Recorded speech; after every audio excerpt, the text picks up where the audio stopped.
नमस्कार दोस्तों, मैं अर्जुन तिवारी। आप लोग जैसा जानते हैं कि रेलवे का एग्जाम डेट आ चुका है और ये एग्जाम जो होने वाली है वो 28 से 13 जनवरी के बीच में होने वाली है। फर्स्ट शिफ्ट का एग्जाम जो है, तो आपको इस समय क्या करना चाहिए और क्या नहीं करना चाहिए। आप जितना भी अभी तक पढ़े हो, आपको वो अभी जो इतना कम समय बचा हुआ है इसमें आपको प्रैक्टिस करना चाहिए और आपको जो ध्यान देने वाला टर्म है उसमें आपको क्या क्या अभी करना चाहिए। अभी सबसे पहला चीज ये है आपको कि एडवांस मैथ पे ज्यादा फोकस कीजिए, क्योंकि ज्यादा क्वेश्चन उसी से आएगा।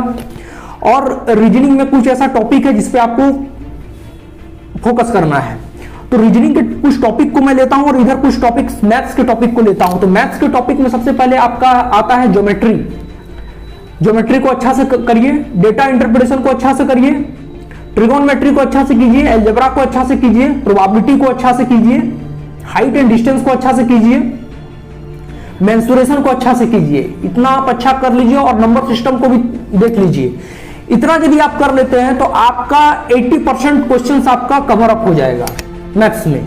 और आप यदि रीजनिंग के टॉपिक पे जाते हैं तो रीजनिंग में आपको स्टेटमेंट एंड एजम्पशन अच्छा से पढ़ना है, स्टेटमेंट एंड कंक्लूजन अच्छा से पढ़ना है, ब्लड एंड रिलेशन पढ़ना है, पजल्स पढ़ना है, सिलॉग्स पढ़ना है, सीटिंग अरेंजमेंट पढ़ना है। बस इतना आपको ध्यान में रख के जाना है। यदि आप इसको करके जाते हैं तो बाद बाकी जो रीजनिंग का टॉपिक है बहुत ज्यादा इजी है, तो उसमें आप मार्क्स उठा सकते हैं। लेकिन ये जो मैं टॉपिक का नाम बोल रहा हूं आपको, इस पे थोड़ा सा ज्यादा ध्यान दीजिए, क्योंकि फुल रीजनिंग में भी आपका मार्क्स उठ पाए। और मैथ्स में मैं जैसे बोला हूं कि जैसे आप लोग जनरल मैथ आप बहुत पढ़ चुके होंगे, तो थोड़ा जो अभी समय है आपको एडवांस मैथ को ध्यान देने का जरूरत है। और एडवांस मैथ को पढ़ने के बाद में एक वेन डायग्राम का भी टॉपिक है, उसको भी थोड़ा सा अच्छा से समझ लीजिएगा, क्योंकि ये रेलवे का ये में आपको कारगर साबित होगा। और जो करंट अफेयर्स में आपको पढ़ना है, कोविड से लेके, राम मंदिर से लेके, धारा 370 से लेके, जो भी खेल हुआ है, जो भी आयोजन हुआ है,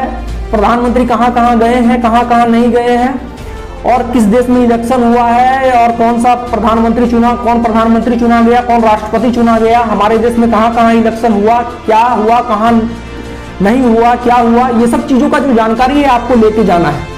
और साइंस में जैसे आपको फिजिक्स, केमिस्ट्री, बायोलॉजी है, तो साइंस में फिजिक्स में आपको डायमेंशन को जानना है, बीमा जिसको बोलते हैं, और कुछ न्यूमेरिकल्स उसमें जानना है। और केमिस्ट्री आपको ज़्यादा पढ़ना है थोड़ा सा, और केमिस्ट्री में आपको पीरियोडिक टेबल जो है उसको आपको अच्छा से थोड़ा सा करके जाना है, आइसोटोप, आइसोबार, इस सब जितना चीज़ें सब पढ़ के जाना है। और केमिस्ट्री में थोड़ा ज़्यादा ध्यान देना है। और बायोलॉजी में आपका रहा साइंटिफिक नेम, पाचन तंत्र से रिलेटेड क्वेश्चंस, तो और विटामिन का नेम, ये सब जो है कुछ आपको याद करके जाना है।